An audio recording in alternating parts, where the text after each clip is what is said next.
Hi everybody, it's Dr. Lisa Ann Homick from Homick Advanced Chiropractic and the creator of Brain First is Body Freedom. And this is part 3 because I had a little technical difficulty with part 2. Luckily I didn't lose the video.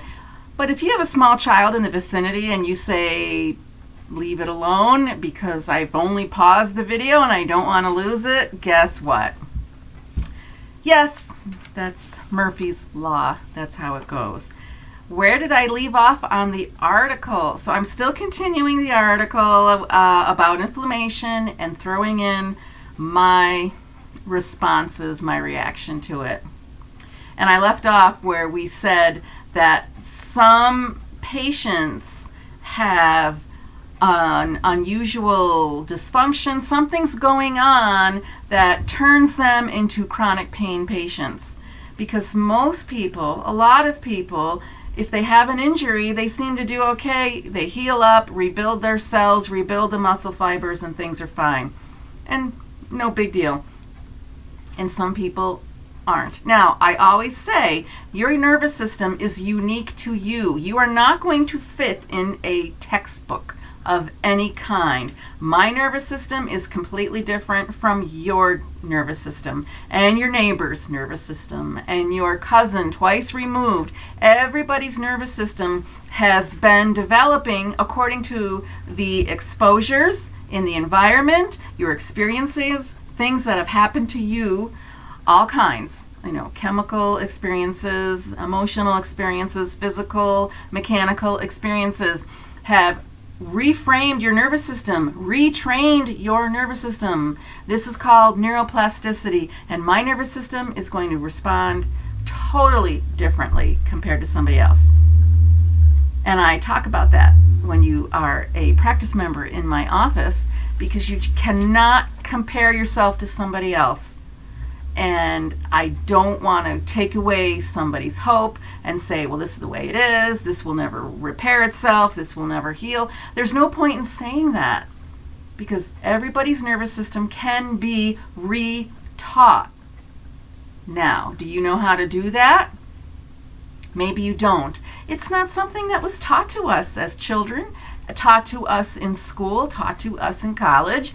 We have been told that you are inevitably going to have disease, and you could be one of these inevitable people who are going to develop chronic pain. So we have really ignored the uniqueness of the nervous system, not allowed our knowledge of the nervous system to flourish, where we could take advantage of it, benefit from it. And that's why I am trying to explain these inconsistencies and why we shouldn't let common beliefs totally shape us. We are allowed to ask questions. Definitely. Let me continue here. So alongside, wrong paragraph. When Diachenko started the study, she expected her molecular footage would catch the genes driving the dysfunction in the act. So she's talking about the chronic pain. It's going to show up in some type of activity in the genes. So I'm imagining she's watching a cartoon of whatever.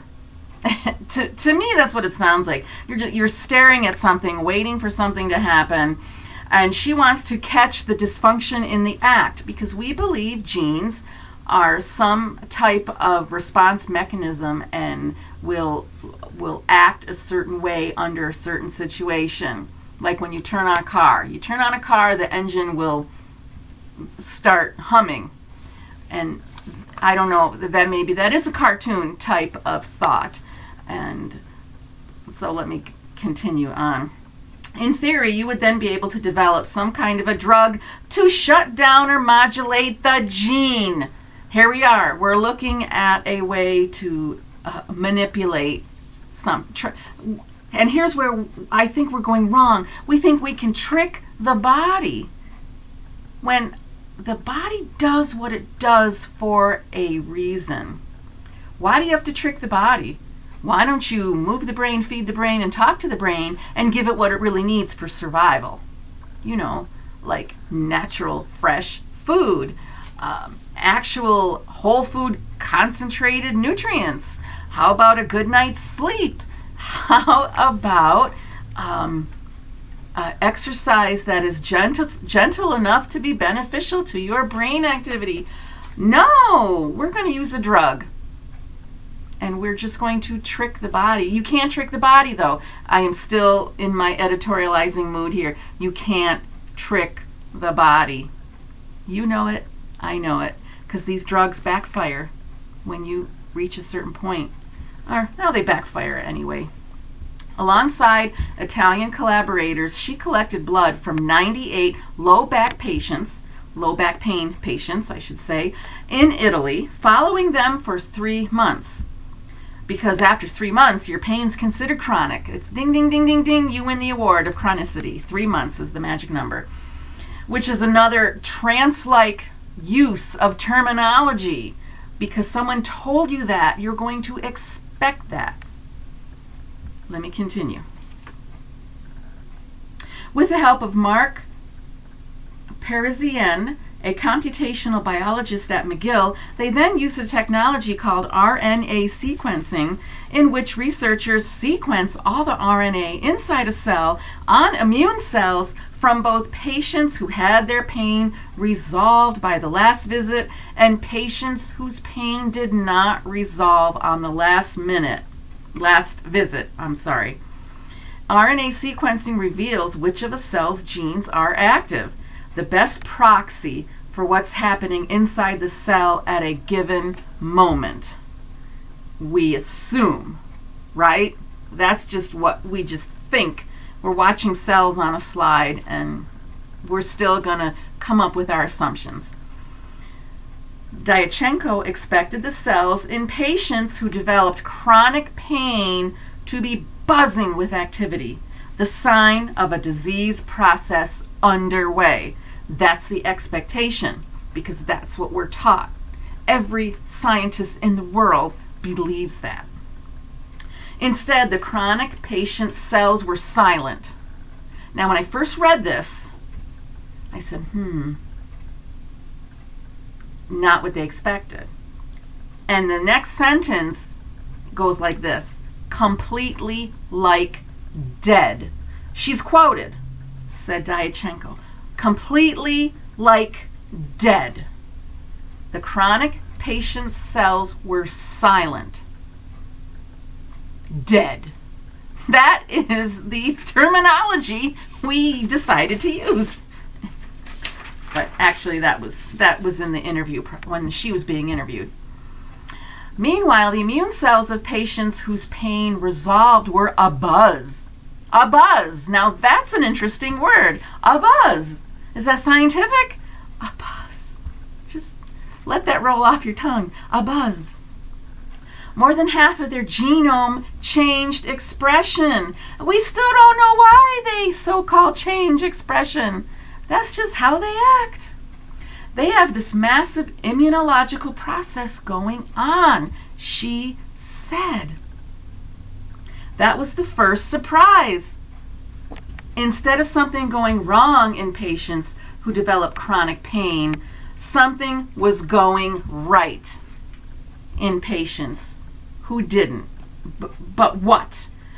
Now, I don't like to use the word heal. Remember that. Because when you say heal, that means something is wrong and something is right. You don't want to be on the side of wrong, you want to be on the side of right. And we know the body does what it does. It's not good, it's not bad, it just is. We're not going to argue with the body. The body has its reasons. The brain has a priority. It chooses priority over what needs to be worked on at the moment. It's called the sympathetic nervous system, fight or flight. And then the parasympathetic nervous system, rest, digest, rebuild.